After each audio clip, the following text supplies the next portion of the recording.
xeraale waxaa lagu yaqaanay inay tahay dhulkii culummada iyo ducada. sanadihii ugu dambeeyey waxaa loo aqoonsaday inay ahayd dhul colaadeed.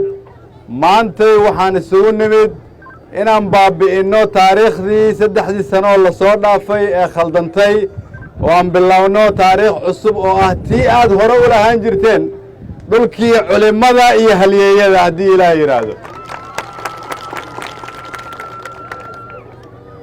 dhammaan dadka halkan ka soo jeeda oo ilaahay barakeeyey ka dhigay dad aad u badan haddana isku qoys ah kulligood. soomaali kuma jiraan dad sidaas u badan haddana saas isugu qoys ah, laakiin nasiib darre ay colaadi soo kala dhex gashay. waxaan aad idinkaga mahad celinayaa labadiinna dhinacba inaad aqbasheen inaad qaadataan dhab heshiisiin dhab ah, isu timaadaan, iscafisaan, qalbiyada iyo gacmaha isu furtaan.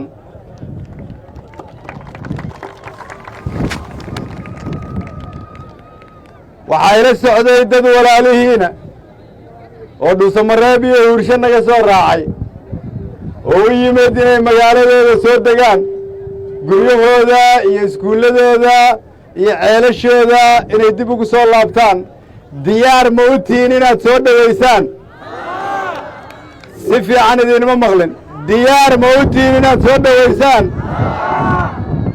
ma ballan qaadaysaan inaan dhib damba dhacayn? ma ballan qaadaysiin? waxaan leeyahay dadkii walaalihiina oo halkan u yimid guryahoodii iyo xoolahoodii waxaan rabnaa in si shuruud la'aanah loogu soo dhoweeyo, caawana guryahooda loo furo. sidaasi ballan ma tahay? halkaas waxaa ka muuqatay inaan karfan guduudan ku xidhnay colaaddii, god aan u qodnay, aan ku duugnay. soo sidaas ma aha?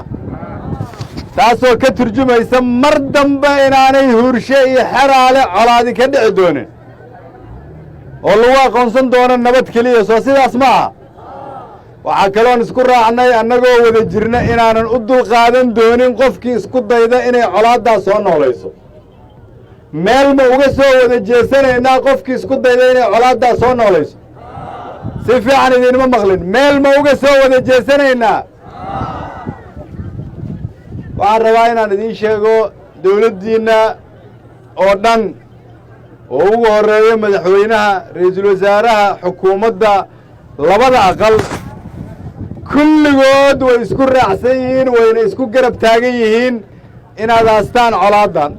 kulligeed dawladda federaalka oo madaxweynuhu ugu horreeyo waxay aaminsan yihiin wixii maanta halkan aad ka samayseen inay tahay taariikh cusub oo isqoraysa, taariikh cusub oo aad u qorteen ummadda soomaaliyeed oo ah idinku galmudugti laysu keenaayey, dib loo heshiisiinayey, inaad hormuud ka noqoteen una furteen albaabkii nabadda iyo horumarka. waa ku mahadsantihiin, waa wax weyn ood bilowdeen.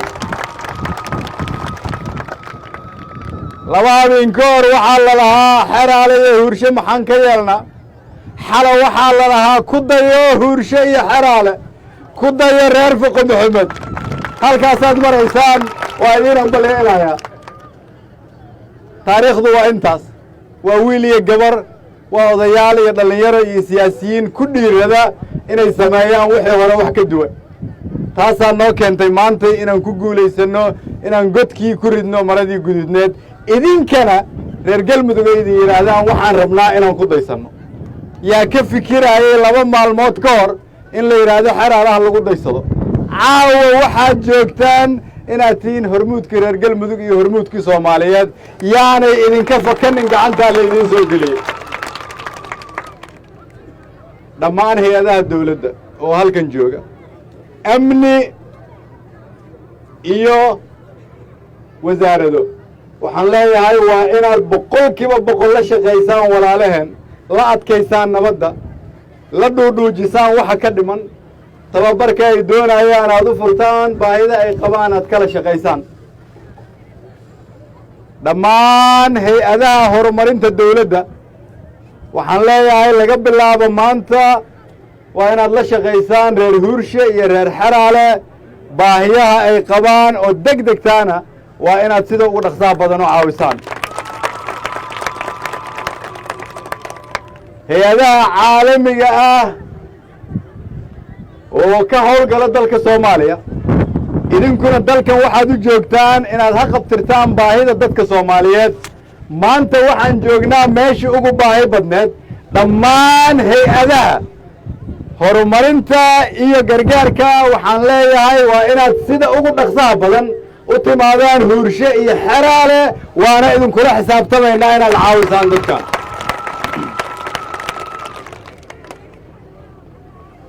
reer huurshe iyo reer xeraalena waxaan leenahay waa inay dawladdu idinkala shaqaysaa sidii aad u heli laheedeen amni waara inaad u heshaan ciidan boolisa oo halkan ka yimaada la idiin tababaro la idiin qarameeyo idiin dhexeeya oo idiin ilaaliya amniga inta laga gaaraayana dawladda federaalka idinkala shaqayso amnigiinna si amnigiinna u sugnaado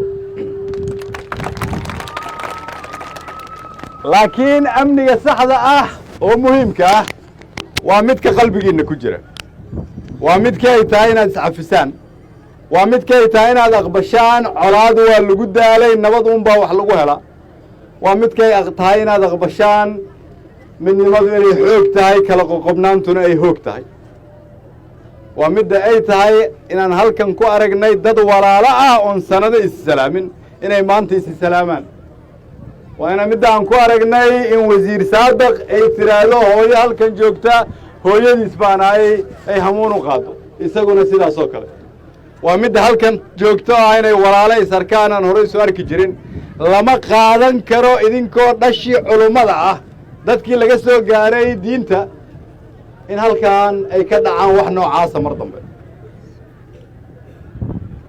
maalintii horan halkan idinkugu imid waxaan idinka ballan qaaday in dawladdu ay ka shaqayn doonto in laga dhaliyo dib u heshiisiin halkan waxaan idiin sheegayaa inaan ka shaqaynaynay dhammaan hay-adaha dawladda oo dhan baarlamaanka labadiisa aqal xukuumadda xafiiska madaxweynaha kulligeen inaan ka wada shaqaynaynay kuna minaysnayn inaan keenno guushan idinku aad leedihiin haddana diyaar aan u nahay inaan idinkala sii shaqayno laakiin idinka ayaa la idinka rabaa inaad noqotaan hormuudka nabaddaas soomaali baa idin fiirsanaysa adduunyadaa idin fiirsanaysa taariikhdan cusuboo qorantay oo iftiinka ah codsi ma aha waa idin baryaynaa idinkoo mahadsan ha ku celinina dadkiinna taariikhda mugdiay wiilashaas dhallinyarada ah iyo gabdhahaas dhallinyarada ah waxay u baahan yihiin iskuul waxay u baahan yihiin caafimaad waxay u baahan yihiin horumar waxay u baahan yihiin mustaqbal sidii hore way ku soo daaleen kuna heli maayaan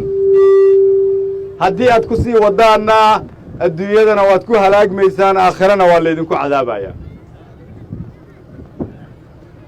waxaan leeyahay soomaali colaadu way ka soo daashay walaalayaalow mar dambe yaanan u dulqaadanin reer xeraale iyo reer huurshe allah barakeeyo ilaahay dhib dambe kuma soo celiyo soomaalida kalena ilaahay ha uga dhiga iftiin ay iyaguna tusaale ku qaataan waxaan leeyahay qaybtaydii iiga aadanayd ra'iisul wasaaraha duco iyo dadaalba waan idinku bixiyey inta kana idinkaan idinkaga tegey waa mahadsan